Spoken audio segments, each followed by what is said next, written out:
Hey guys, welcome back to my channel. So today I'm talking about the concept and the feature of Shakespeare and tragedy, जिसके बारे में हम लोग पढ़ने वाले हैं। तो गाइज इसको पढ़ने से पहले हम लोग विलियम शेक्सपियर की बायोग्राफी को जान लेते हैं, क्योंकि उन्होंने ही बहुत सारे ऐसे ट्रेजेडीज़ एंड कॉमेडीज़ लिखे हैं। जितना भी आपको पढ़ना है ये सेमेस्टर 5 में DSc 1 एंड DSc 2 के पेपर्स में, उसमें आपको सिर्फ कॉमेडीज़ एंड ट्रेजेडीज़ ही पढ़ना है। तो पहला जो पेपर होगा फुल ऑन ट्रेजेडीज़ से भरा होगा। तो पहले मैं विलियम शेक्सपियर के बारे में डिस्कस कर देती हूँ, उसके बाद में ट्रेजेडी में कौन कौन से ऐसे मेन फीचर्स होते हैं जिनको देख के उनके बेसिस पे ही वो जो भी नॉवल या स्टोरीज़ बनते हैं उनके बेस को ही रख के उस ट्रेजेडी को बनाया जाता है। कोई भी राइटर अगर कोई भी ट्रेजेडी लिखते हैं तो उसी बेस पे लिखते हैं। सो गाइज़ हम लोग विलियम शेक्सपियर की बायोग्राफी देखते हैं। सो गाइज़ विलियम शेक्सपियर जो हैं उन्हें फादर ऑफ इंग्लिश लिटरेचर कहा जाता है, मॉडर्न इंग्लिश ड्रामा के फादर कहा जाता है उनको। इनका जन्म होता है 23 अप्रैल 1564 को। ये बिलोंग करते हैं स्टार्टफोर्ड एट ऑन ओवन से। ये इन्होंने नियर बाय 100 ऑफ ड्रामाज लिखा था, बहुत सारे ऐसे ड्रामाज लिखे थे। इनके सेगमेंट्स में जितने भी ड्रामाज एंड नॉवेल्स लिखते थे उनके सेगमेंट्स में बस romantic and comedy and tragedies ही होती थी।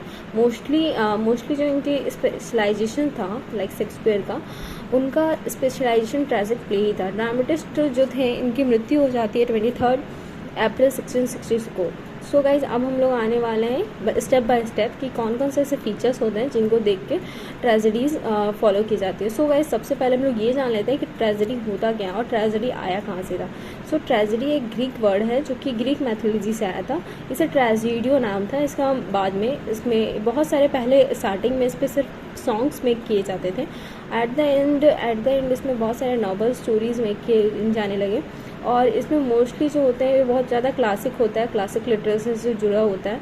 और इसमें हमेशा दिखाया जाता है कि हीरो मतलब कौन से पेन से सफ़र कर रहा होता है हीरो। और जो हमेशा इसमें जो मेन हीरो जो होता है वही प्रोटोगोनिस्ट जो होता है हमारी स्टोरी का या नॉवल का, वही सफ़र कर रहा था। और दैट्स वाई से हम लोग ट्रेजिक प्ले कहते हैं। और जब हम लोग आगे देखेंगे कि किस तरीके से कॉन्सेप्ट एंड फीचर देखेंगे जब ट्रेजेडी की, तो उनमें बहुत सारी ऐसी चीज़ें फॉलो की गई हैं। सो गाइस आप इतना जान लो कि ट्रेजेडी एक ऐसा चीज़ है जिसमें हमेशा एट द एंड हीरो की मृत्यु हो जाती है। सो गाइस हम लोग अब इसके पार्ट बाय फॉलो करते हैं, डिफरेंट टाइप्स क्या क्या फॉलो किए जाते हैं। सो सबसे पहला जो होता है द ट्रेजिक हीरो। तो विलियम शेक्सपियर की जितनी भी ट्रेजेडी लिखी गई है वो ट्रेजिक हीरो बेस्ड है और उनके प्रोटोगोनिस्ट पे बेस्ड है। उन्होंने ये शो किया है कि लाइफ बहुत स्ट्रगलिंग वाली होती है। मोस्टली ट्रेजेडी में शेक्सपियर ने उन्हें ही चुना है जो princess and king and leader types वाले होते हैं। उनका बिहेवियर, उनका ओहदा बहुत ऊपर होता है ना, कि वो नॉर्मल लोगों को अपने ट्रेजेडी में शामिल करते हैं। तो जस्ट एग्जाम्पल भी है इनका जूलियस सीजर, जो कि इस प्ले में देन हीरो की मृत्यु हो जाती है। उसी तरह आपने पढ़ा होगा या देखा होगा मूवीज़ रोमियो एंड जूलियट, जो कि 1595 में लिखा गया था। नोबल क्वालिटीज़ है उसमें, बहुत सारे ऐसे पैसिनेट और भावुकता पैसिनेट्स थिंग्स को शो किया गया उस नॉवल में। इसी तरीके से हम देख सकते हैं रोमियो जूलियट में भी एट द एंड दोनों की मृत्यु हो जाती है।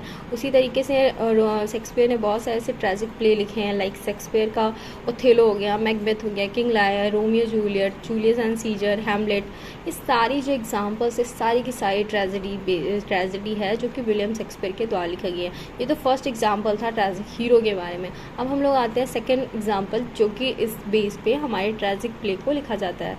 सेकेंड जो है faith and character. And character एक ऐसा इनडिस्पेंसिबल अति आवश्यक पार्ट होता है शेक्सपियर ट्रेजेडी का, जिसमें हम लोग ये देखते हैं कि जो भी ट्रेजिक हीरो होते हैं बहुत पावरफुल होते हैं। उनका हार्ट जो होता है वो कंट्री के लिए बहुत इंस्पायर्ड होता है, बहुत उनके लिए बहुत कुछ कर देते हैं। वो सारी चीज़ों से लड़ते लड़ते एट द एंड किस्मत से हार जाते हैं। और एज वे मैकबेथ, जैसा कि आपने स्टोरी देखा है मैकबेथ, जिसमें उनकी ट्रेजिक डेथ हो जाती है। सो इसमें हम लोग देखते हैं कि फेथ एंड कैरेक्टर की भी बहुत ज़्यादा मान्यता दी गई है। ना हम लोग थर्ड देखते हैं एबनॉर्मल कंडीशन ऑफ माइंड। जैसा कि शेक्सपियर ट्रेजेडी में उन्होंने दिखाया कि हीरो एंड हीरोइन जो होते हैं सडनली एबनॉर्मल कंडीशंस में आ जाते हैं।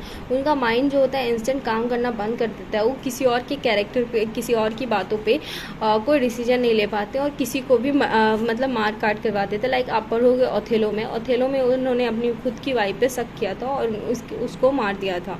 वैसे ही आप लेडी मैकबेथ को देख सकते हो। लेडी मैकबेथ जो कि मैकबेथ की स्टोरी है। लेडी मैकबेथ जो होती है वो बहुत गिल्ट होती है, जिसके कारण एट द एंड वो मर जाती है, क्योंकि उसने किंग लाया की किंग की मृत्यु करवा दी थी। बहुत सारे एग्जाम्पल्स हैं, बहुत सारे अबनॉर्मल कंडीशंस के कारण भी को लेके भी ट्रेजिक प्ले लिखे जाते हैं। ना हम लोग फोर्थ पे आने वाले हैं, the supernatural elements.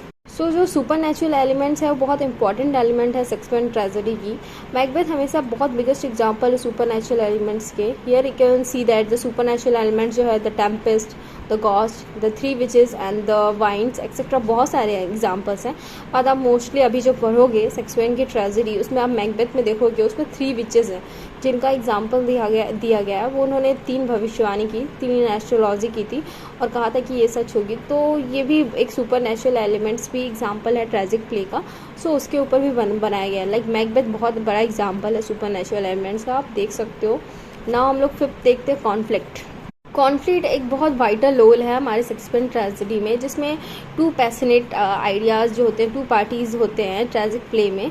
Like आप देख सकते हो लेडी मैकबेथ जो है वो अगेंस्ट हो गई थी किंग डर्किन के, और वो चाहती थी कि उनका जितना भी राज्य है वो ले ले। तो ये सब कॉन्फ्लिक्ट होते रहते हैं, संघर्ष करना पड़ता है उनको। और सो ये सारी चीज़ें भी ट्रेजिक प्ले का एक पार्ट है।